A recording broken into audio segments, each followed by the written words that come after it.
샬롬. 오늘은 6월 25일 수요일 아침입니다. 오늘도 기도함으로써 오늘의 묵상 시작하도록 하겠습니다. 주님 감사합니다.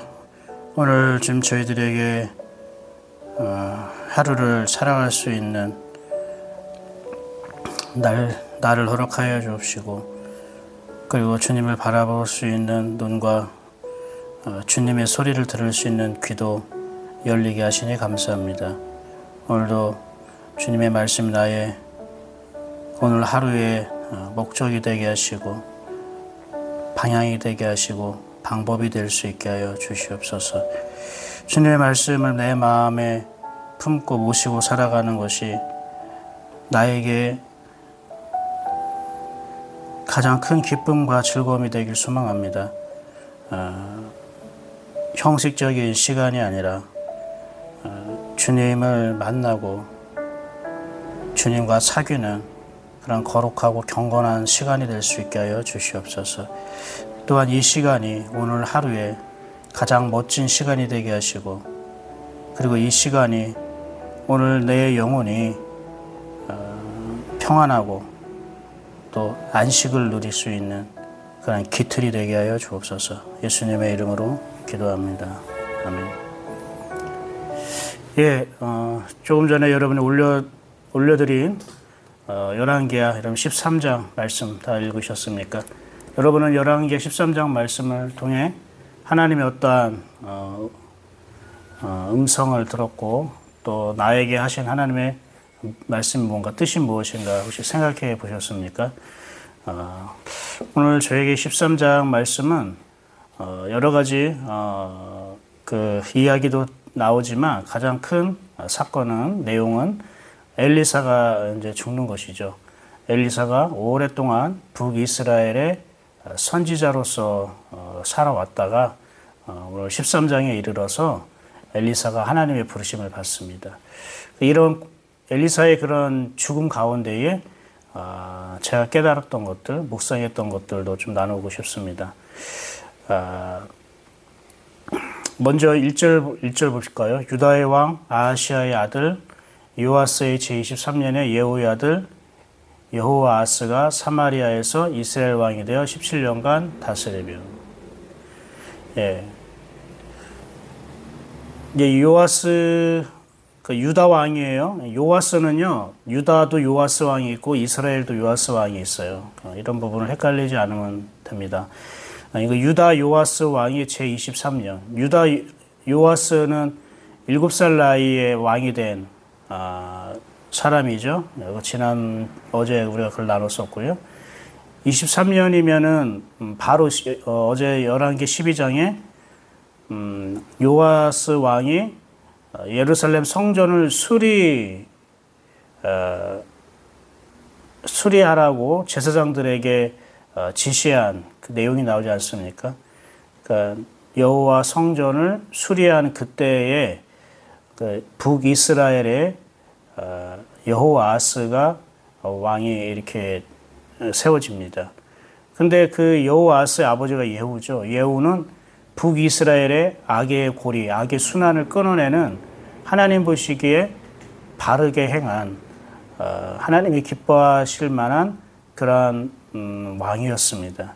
그런데 2절 보면 여호와 보시기에 악을 행하여 이스라엘에게 범죄하게 한 느밧의 아들 여로보암의 죄를 따라가고, 아버지 예후의 그 신앙의 노선을 따라가지 않고 여로보암의, 그러니까 이 여로보암은 솔로몬 이후 시대에 르호보암과 여로보암으로 남이스라엘과 남유다와 북이스라엘로 갈라지거든요.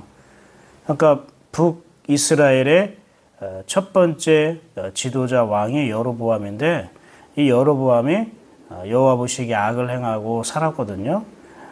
근데 그 길로 갔다는 거예요. 바로 아버지의 선한 영향력을 받지 않고 그 악의 순환, 악의 고리를 다시 그 속에 다시 그것을 그런 삶을 살았던 것이 여호아스라는 거예요. 우리가 이걸 볼 때에는요, 아버지가 믿음이 좋다고 아들도 그 믿음의 길로 가는 것도 아니고, 아버지가 믿음이 없다고 해서 또 아들도 또 그와 닮는다는 것은 꼭 아니라는 거예요. 어느 정도 영향을 받으며 살 수 있을 거예요. 그래서 신앙의 어떤 유산을 가진 가정, 그 가문, 무시할 수 없습니다.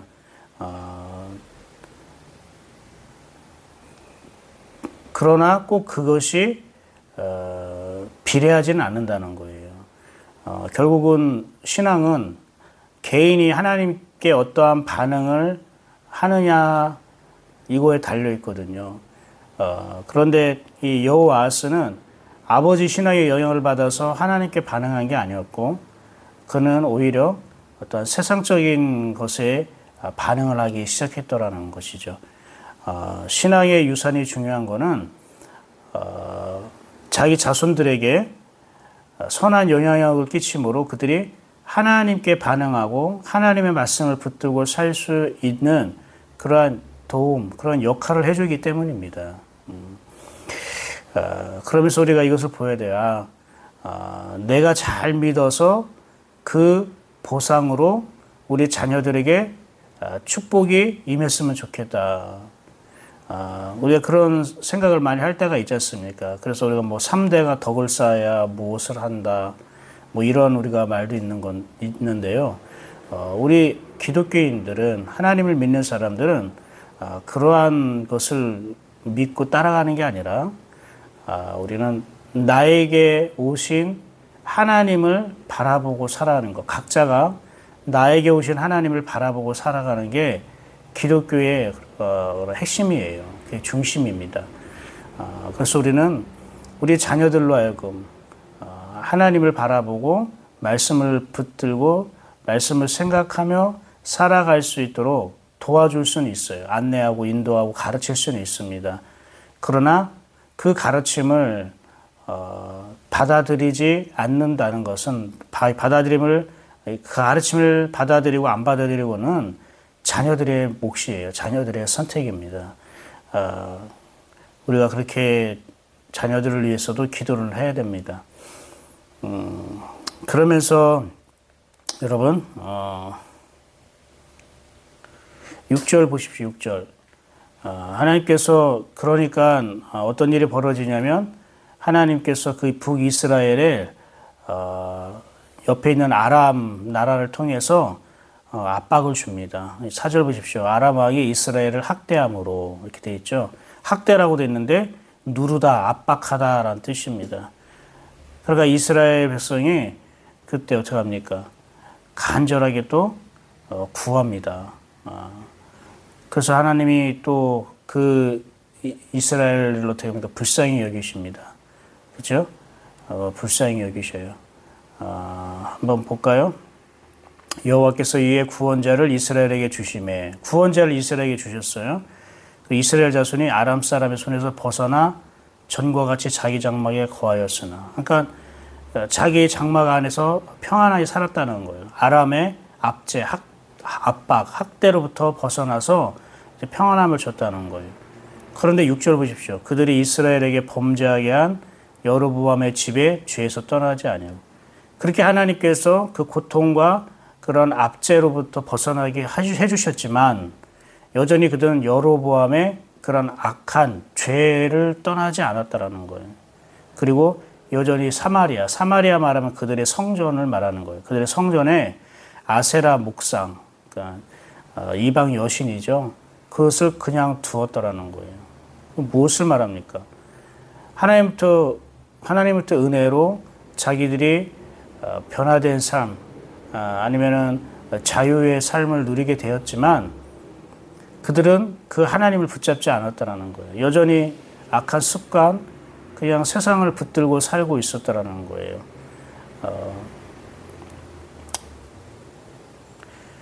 이것이 좀 안타까웁니다. 이것이 이렇게 죄의 습관이라는 것이 이렇게 무섭습니다. 그래서 우리가 이 습성, 이 습관은요, 내 힘으로 내 스스로 내가 바꿀 수도 없고 고쳐질 수가 없습니다. 여러분도 그 예배 드리는 습관이 있지 않습니까? 그런 것도 다 똑같아요. 모든 성도가 루틴이 있어요, 루틴. 예배에 들어오면은 뭘 어떻게 하고 뭘 어떻게 하고 뭘 어떻게 하고 그 루틴이 있거든요. 아무리 그 교회에서 이렇게 합시다 저렇게 합시다 이렇게 해라 저렇게 해라 그렇게 권면하고 그리고 이렇게 가르치고 해도 많은 사람들이 자기가 예배에 드리는 어떤 습관이나 루틴을 벗어나지 않아요. 고치려고 하진 않아요. 그만큼 이게 굳어졌다는 뜻이거든요. 쉽지는 않습니다. 그러나 그렇지 않다 하더라도 내버려 두면은 그 자신에게 유익하지 않을 뿐만 아니라 하나님의 그 뜻이라든지 하나님의 일하심이라든지 우리를 변화시키고자 하는 그런 하나님에 대해서 우리가 쳐다보지 못하게 합니다. 그것에 집중하지 못하고 관심을 갖지 못하게 하거든요. 그래서 자기가 교회 생활이나 그 예배 또 아니면은 생활 속에서 있잖아요. 자기 습성과 자기 루틴을 잘 살펴봐야 됩니다. 혹시 내가 행하고자 하는 이 루틴이 습관처럼 하는 혹시 이것이 나를 더 발전시키지 못하고 있지는 않은가? 더 하나님을 바라보지 못하게 하고 있지는 않은가? 하나님부터 오는 신령한 은혜를 누리지 못하게 하는 것은 아닌가? 늘 한번 생각해 봐야 됩니다. 그러면서 엘리사가 이제 죽게 됩니다. 14절 볼까요? 엘리사가 죽을 병이 들매 이스라엘의 왕 요아스가 그에게로 내려와. 죽을 병이 걸렸대. 그러니까 자기 스승 엘리야는 하나님께서 죽음을 보지 않고 데려가셨는데 이 엘리사는 병에 걸려서 죽게 됐다라는 거예요. 그런데 그 왕, 이스라엘 왕 요아스가 눈물을 흘리면서 얘기합니다. 내 아버지여, 내 아버지여, 이스라엘의 병거와 마병이요. 이 엘리사를요, 어떻게 얘기하냐면, 내 아버지여, 아버지여, 라고 하는 거예요. 영적 스승, 영적 아버지. 그쵸? 그만큼 큰 영향을 받았고, 그만큼 존경스럽고, 그만큼 사랑하는 사람이었다라는 거예요. 그러니까 엘리사가 자기 시대의 왕이 4번인가가 바뀌어요. 3번인가 4번인가 바뀌는데, 이렇게 왕들이 엘리사를 굉장히 존경하고 굉장히 귀하게 여겼단 말입니다. 선한 영향력을 받았더라는 거예요. 그 말은 엘리사가 그만큼 하나님을 담는 하나님의 성품을 소유한 사람이었다는 거예요. 엘리사는 선지자입니다. 선지자는 예언하고 대언하는 일을 하는데 그냥 기능적으로 사명감으로만 예언하고 대언하는 일만 잘했던 게 아니라 그들의 성품으로서도 삶으로서도 많은 왕들에게 백성들에게 하나님의 마음과 생각을 전했던 사람이었다라는 거예요. 그러니까 너무 슬퍼하는 거죠. 내 아버지요, 내 아버지요. 그런데 이스라엘의 병과 마병이요라고 얘기하죠. 근데 여러분 여기 어디서 한번 들어봤지 않았습니까? 맞습니다. 이 내 아버지요, 내 아버지요, 이스라엘의 병과 마병이요라는 이 고백은요, 엘리사가 스승 엘리야가 떠날 때에 바로 그렇게 외쳤던 그런 고백이었던 거예요. 엘리사 자신이 스승 엘리야가 하나님의 부르심으로 승천할 때에 내 아버지요, 내 아버지요, 이스라엘 병과 마병이요 이렇게 외쳤단 말입니다. 그런데 지금 자기가 지금 죽어가는 가운데에 이스라엘 왕 요아스가 자기에게 똑같이 이런 고백을 했던 거예요. 이건 무슨 말을 말합니까? 엘리사가 스승 엘리야와 똑같은 삶, 그와 같은 삶을 살았다는 거예요. 그리고 하나님의 일하심이 엘리야를 통해 나타난 하나님의 일하심이 엘리사를 통해서 그대로 나타났다는 거예요. 그만큼 엘리사가 가장 추앙하고 그리고 바라보던 닮고 싶은 그 스승 엘리야처럼 결국 엘리사도 그렇게 살아갔다는 거예요.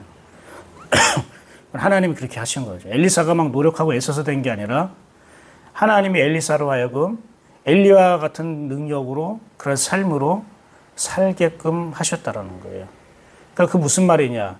결국 엘리사는 볼 때에 병에 걸려서 죽어가고 있지만 사실 그것은 비유와 모형인 거예요. 왜냐하면 엘리사는 예수 그리스도의 비유와 모형이에요. 엘리야는 여호와 하나님의 비유와 모형이고, 그러니까 엘리야가 죽음을 보지 않고 승천했다는 것은 하나님은 죽을 수 없는 분이잖아요. 영원하신 분이잖아요. 그걸 상징하는 거고, 엘리사가 죽을 병에 걸려서 죽었다는 것은 이 죽을 병이라는 것은 십자가의 죽음을 말하는 거예요. 십자가의 고난과 죽음을 말하는 거거든요. 그러나 예수님은 죽었습니까? 아니요. 다시 살아나셨잖아요. 그러니까 예수님도 거의 죽지 않은 사람과 같다라는 거예요. 죽음도 그를 이기지 못했다라는 거예요. 무슨 말이냐? 엘리사가 죽을 병에 걸렸다는 것은 바로 예수님의 그런 예시, 예수님의 바로 표본을 보여줬다 이 말입니다. 엘리사는 겉으로는 육체적인 질병에 걸려 죽는 것 같지만 그의 영혼은 하나님 앞에서 살고 있었더라 이런 말을 말합니다. 그러면서 그렇게 요아스가 그렇게 슬퍼하고 안타까운 마음으로 엘리사를 찾아왔어요. 그런데 엘리사를 보십시오. 15절에 활과 화살들을 가져오시오. 활과 화살을 요아스가 가져와요. 그러면서 그 활을 잡으라고 그래요. 그래서 동쪽 창문을 여라고 그래요. 그래서 쏘라고 그래요. 그러면서 뭐라고 하냐면 이는 하나님의 구원의 화살입니다. 아람 사람을 멸절할 것입니다. 하나님이 왕으로 하여금 아람 사람을 멸절하게 할 것입니다. 이렇게 얘기해요. 또 한 번은 화살을 잡으래요. 그리고 땅을 치라고 그래요. 그런데 요아스 왕이 3번 치고 말죠. 그러니까 막 화를 내요. 엘리사가 왕에게 화를 내면서 이것을 3번만 치는 게 아니라 5번 정도는 쳐야죠. 이거는 왕이 그 아람을 멸할 때까지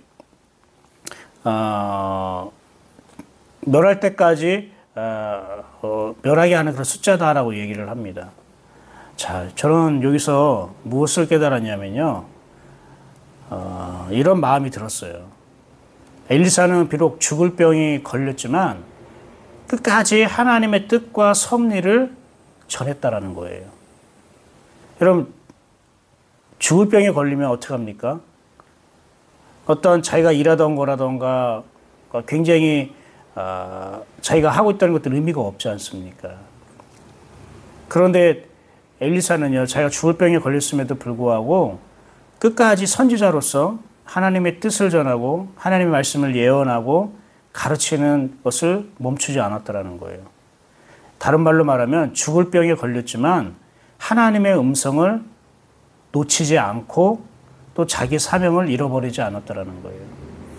여러분, 죽을 병에 걸렸다는 것은 육체적으로 굉장히 나약해졌다는 것이고, 육체적으로 나약해지면 영적으로도 여러분 영향을 받아서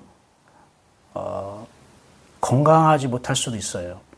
근데 엘리사는 자기 몸이 죽어가고 있음에도 불구하고 그런 고통과 그러한 아픔 속에서도 엘리사는요, 하나님의 음성을 들었다라는 거예요.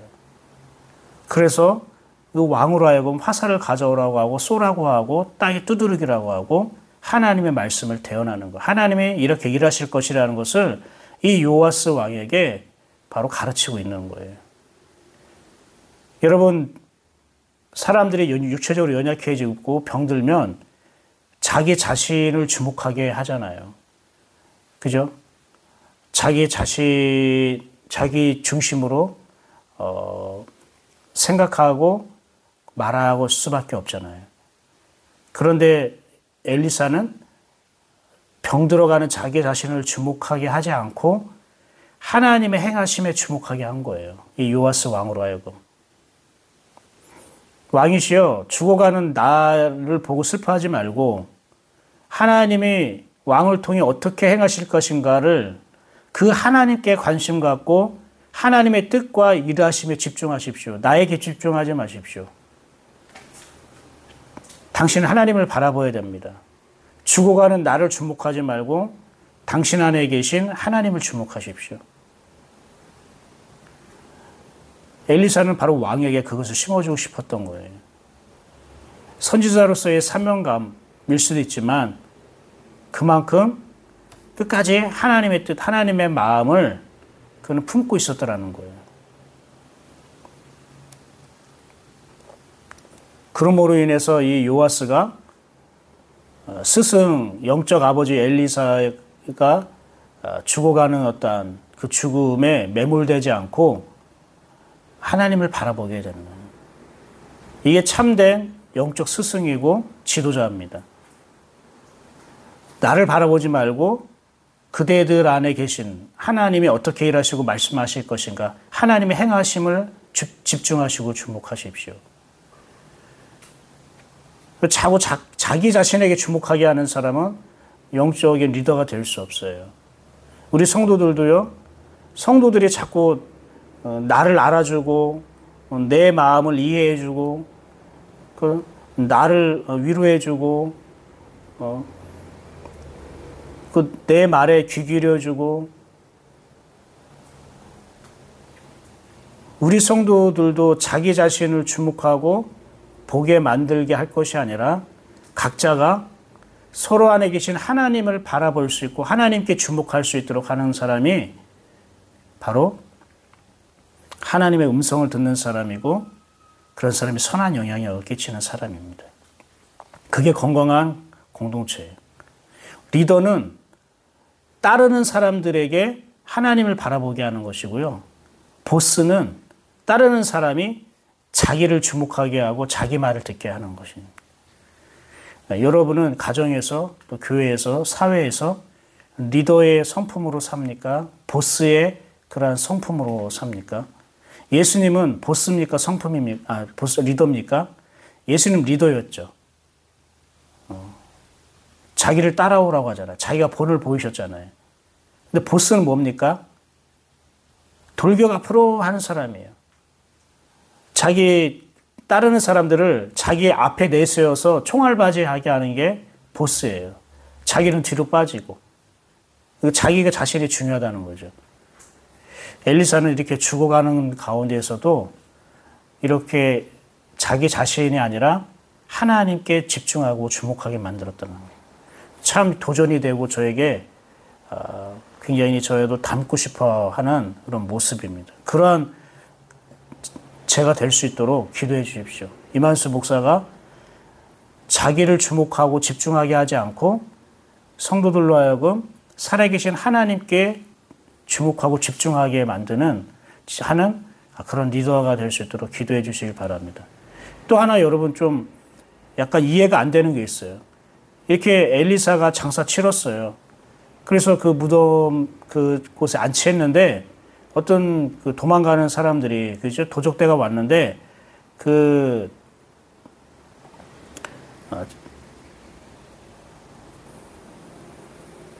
그의 시체가 엘리사의 묘실에 던졌는데 시체가 엘리사의 뼈에 딱 닿자. 엘리사의 뼈라고 이렇게 돼 있는데요. 아무튼 뼈에 닿자 곧 회생하여 일어섰더라. 이 시체가 엘리사의 그 시체에 딱 닿았는데 회생해서 일어났더라는 거예요.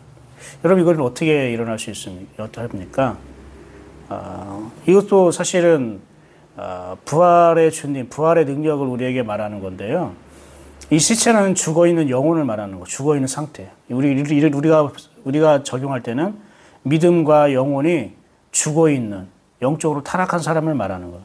근데 죽은 엘리사에 닿았는데 어떻게 살아납니까? 살아있는 엘리사가 뭐 안수한 것도 아니고, 이건 무엇을 말하냐면, 그 뼈라는 말에는 어떤 게 있냐면, 기초, 기본, 어떠한 이런 의미가, 힘, 이런 의미가 있는데요.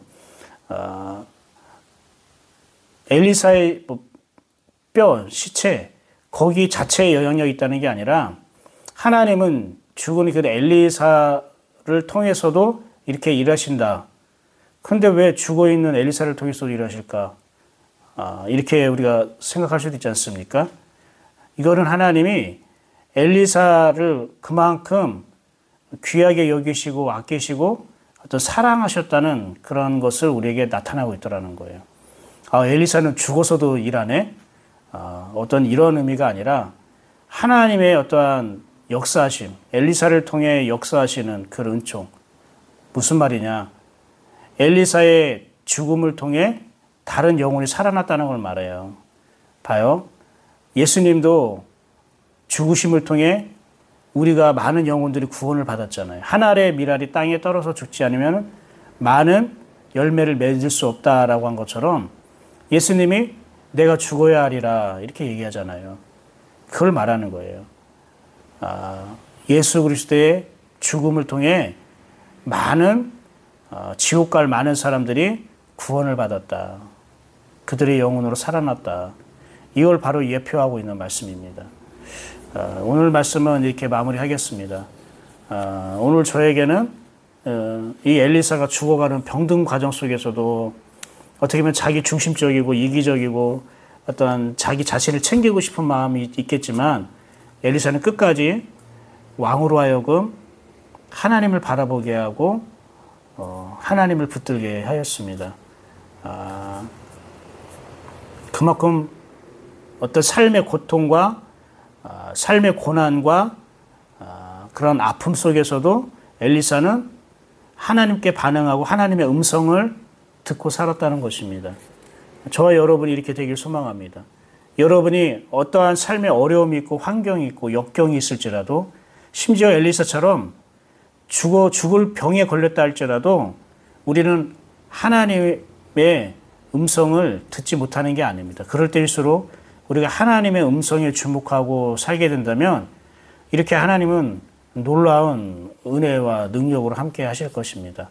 오늘 말씀이 여러분에게 소망이 되고 힘이 되기를 축복합니다. 기도하겠습니다. 하나님 감사합니다. 오늘은 이스라엘 백성이 하나님의 은혜로 아람의 압제로부터 구원을 받았음에도 불구하고 여전히 자기들의 잘못된 그런 신앙의 습관과 악의 습성으로부터 벗어나지 못했다는 걸 볼 수 있습니다. 하나님, 우리가 예배나 가정이나 생활 속에서 삶의 루틴과 습성이 하나님의 은혜를 누리지 못하는 그런 잘못된 모습이 있다면 하나님 이것으로부터 벗어나고 변화될 수 있도록 은혜를 더하여 주시옵소서. 하나님 또한 우리 엘리사의 모습을 통해 참 감동을 받고 도전을 받습니다. 하나님, 저희들도 죽을 병에 걸린다 할지라도 하나님의 음성을 놓치지 않고 살아갈 수 있는 그 하나님을 사랑하고 하나님을 바라볼 수 있는 그런 믿음을 하나님 저희들에게 심어 주시옵소서.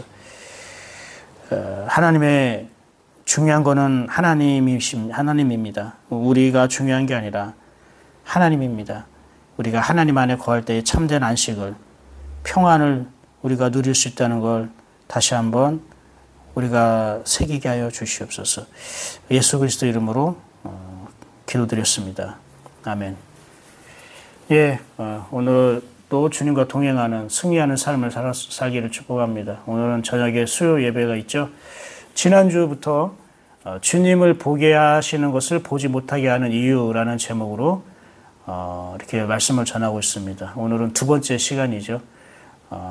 수요 예배도 여러분에게 하나님 음성을 듣는 또 은혜가 되는 그런 귀한 시간이 되기를 축복합니다.